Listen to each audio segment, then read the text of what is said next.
Hello students, so I hope you all are doing great. So today we'll study social science chapter that is India, that is Bharat. India. India is a country with a long and diverse history and its name has evolved over centuries. जो India है उसका long और diverse history है, हमारा बहुत पुराना history है। और उसके इसका जो नेम है इंडिया, वो भी बहुत पुराना नेम है। Okay, the term Bharat is deeply rooted in India's culture, historical and spiritual tradition. जो नेम है ना भारत, ये भी बहुत इंडिया, हमारे इंडिया कल्चर हिस्ट्री से, स्पिरिचुअल ट्रेडिशन से आया है। ओके, इसका जो रूट है, it is mentioned in ancient scriptures such as Mahabharata and Vishnu Purana. और इसका जो, और इसके बारे में तुमको पढ़ सकते हो, तुम लोग महाभारत में पढ़ सकते हो, विष्णु पुराण में पढ़ सकते हो। The Indian constitution also recognises this dual identity bye starting in article 1। हमारे इंडियन कॉन्स्टिट्यूशन में, संविधान में आर्टिकल 1 में लिखा है India, that is Bharat, shall be a union of states. Okay, understanding the different names of India provides insight into its heritage and influences over time. तो अभी हम देखेंगे जो भारत, इसका ओरिजिन कहाँ से हुआ है, कैसे हुआ इसका origin. Okay, the name Bharat is derived from king Bharat, a great ruler of Chandragupta dynasty, as per Indian mythology and history. जो भारत नेम आया है ना, ये राजा भरत के नाम से आया है, चंद्रगुप्त डायनेस्टी के ग्रेट रूलर थे वो। Okay, Bharat was a legendary emperor who said to have ruled a vast territory of India in ancient India. Okay, the Vishnu Puran states that the land stretching from Himalayas to Indian Ocean was called Bharatvarsh and named after King Bharat. Okay, King Bharat. In Mahabharat, Bharat is depicted as a symbol of good governance and justice. Mahabharata में भी इसका मतलब इसका symbol हुआ है good governance और justice के लिए, depicted symbol. Okay, the Bharat name Bharat represent India's deep historical and cultural and spiritual identity. Okay, now let's see the other historical names of India. So before starting this, I am showing one video to you. Okay, watch this video once.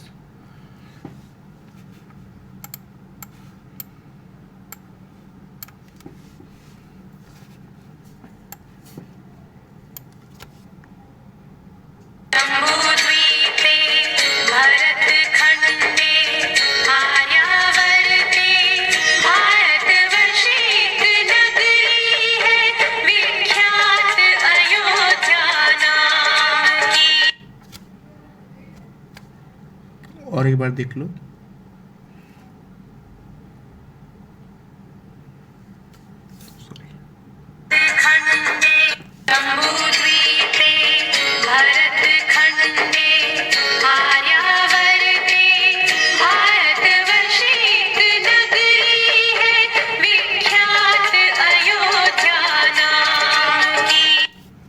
तो यहाँ पर हम यहाँ पर पढ़े Jambudvipa, Aryavrat. Okay, actual में ये है क्या?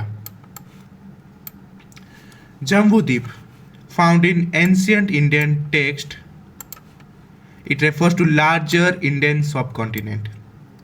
जम्बूद्वीप है ना, वो हमारे एंशियंट टेक्स्ट में पाया गया है। ये जो क्लिप था, ये रामायण का जो हम कथा सुनाते हैं उस सॉन्ग से आया है। उस सॉन्ग में था जम्बूद्वीप, आर्यभ्रत। ओके, सो जम्बूद्वीप का मतलब क्या है? लार्जर इंडियन सब कॉन्टिनेंट। ओके, देखा तो तुम लोग का आर्यव्रत यूज्ड इन वैदिक लिटरेचर, मीनिंग क्या है इसका? Land of Aryans. ओके, और region inhabited by Aryan peoples. Okay, देखा था तुम लोग का Hindustan. Hindustan, a Persian and Mughal term that become popular during medieval times to describe the land inhabited by Hindu. ये जो हिंदुस्तान शब्द है ना, ये एक्चुअली पर्शियन और मुगल टर्म है जो मेडिएवल टाइम में इसका पॉपुलर हुआ, और इसका मतलब है land inhabited by Hindus, land of Hindus, Hindustan. Okay, then आता है तुम लोग का इंडिया। अभी हम लोग का कंट्री का नाम ही इंडिया है। India derived from Indus River, the Greek referred to as Indoi, which was later adopted by the British during colonial rule. Okay, ये इंडस रिवर के नाम से आया है। वह ग्रीक लोगों ने इसका रीजन एज इंडोई किया था और जिसको ब्रिटिश कॉलोनियल पीरियड के टाइम पर इसका नाम कर दिए इंडिया। ओके, देखना था तुम लोग का significance of Bharat in Indian constitution. The Indian constitution acknowledges both India and Bharat as official name of country. हमारे संविधान में दोनों इंडिया और भारत का ऑफिशियल है as official name of our country. Okay, the mention of Bharat in constitution reflects the importance of India's historical and cultural identity. The dual identity signifies the fusion of ancient tradition and modern democratic governance. और इन दोनों का जो fusion है ना, वो हमारे ancient tradition को और मॉडर्न डेमोक्रेसी दोनों को दिखाता है। ओके, देखना था तुम लोग का cultural diversity of Bharat. India is home to more than 1600 languages, dialects spoken by different ethnic communities, various religions like including Hinduism, Islam, Christianity, Sikhism, Buddhism, Jainism, ये सब इंडिया में मतलब इंडिया में 1600 लैंग्वेजेस बोले जाते हैं, dialects by different ethnic communities. और जैसे हिंदुइज्म में, इस्लाम में हो गया, क्रिश्चियनिटी हो गया, सिखिज्म हो गया। Each state and region in India has its unique custom, tradition, art form and literature. हमारे इंडिया के सारे कंट्री में उनका डिफरेंट ट्रेडिशन से, आर्ट फॉर्म से, लिटरेचर है। And festivals like Eid, Diwali, Christmas, Holi, Pongal, ये सब हमारे पूरे कंट्री में यूनिटी के साथ मनाया जाता है। ओके, एंड ये ऑल्सो दिखाता है हमारा कंट्री कितना यूनाइट है। Okay, that is unity in diversity. Then आता है ट्रेडिशनल इंडियन नॉलेज सिस्टम्स जैसे Ayurveda, yoga, classic music and dance. ये दिखाता है हमारा इंडियन जो कल्चर है, कल्चर कितना culture heritage, richness of Indian heritage दिखाता है हम लोग का। हमारा आयुर्वेद कितना पुराना है और कितना पूरा वर्ल्ड में ये फैला हुआ है। Okay, yoga, classical music, dance हो गया। देखते हैं तुम लोग का geographical and historical importance of Bharat. India's vast geography includes mountains like Himalayas, plains like Gangetic Plains, desert like Thar Desert, coastal regions like Eastern and Western Ghat. These diverse landscapes have influenced India's culture, agriculture, and way of life. Ancient trade routes such as Silk Road connected India with other civilizations and facilitated cultural exchange. The rich natural resources of India have contributed to its historical significance as a center of commerce and civilization. Now, देखते हैं foreign influence on India's name. The Greek named the land India after the Indus River, which was a major landmark for them. Then Persian and Arab travelers referred to it as a Hindustan, meaning land of Hindus. Then Mughal and British popularized Hindustan and India in official documents. The colonial period further established India as a globally recognized name of the country. तो अभी ये क्या है? Foreign influence on India's name. Okay.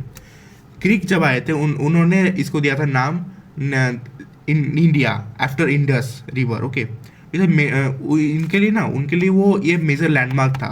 Okay, then आए Persian और Arab आए, वो हमारे देश को बोले Hindustan, means land of Hindus. Then आए मुगल्स और ब्रिटिश आए और इन्होंने डॉक्यूमेंट्स में, ऑफिशियल डॉक्यूमेंट्स में नाम दे दिया हिंदुस्तान, लैंड ऑफ हिंदूज, और India in official documents. Then colonial period further established India as a globally recognized name of the country. Then British के टाइम पर colonial period था, तब उन्होंने पॉपुलर कर दिया, पूरा ग्लोबली कर दिया कि इंडिया ग्लोबल मतलब फैल गया, हमारा कंट्री का नाम है India. Okay. Modern debate on the use of Bharat versus India. There was ongoing discussions about officially renaming the country as a Bharat to reinforce its indigenous identity.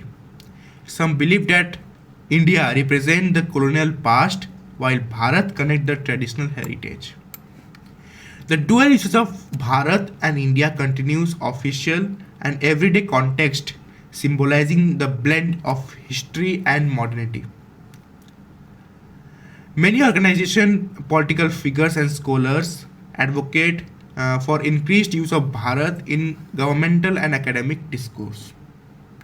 बहुत डिबेट चलता रहा कि हमारे कंट्री को कैसे भारत नेम ही पूरा कर दिया जाए, बिकॉज जो इंडिया है ये हमारा दिखाता है कॉलोनियल पास्ट को दिखाता है, वाइल भारत जो है ना वो हमारा ट्रेडिशन को दिखाता है. इसलिए बहुत डिबेट हुए.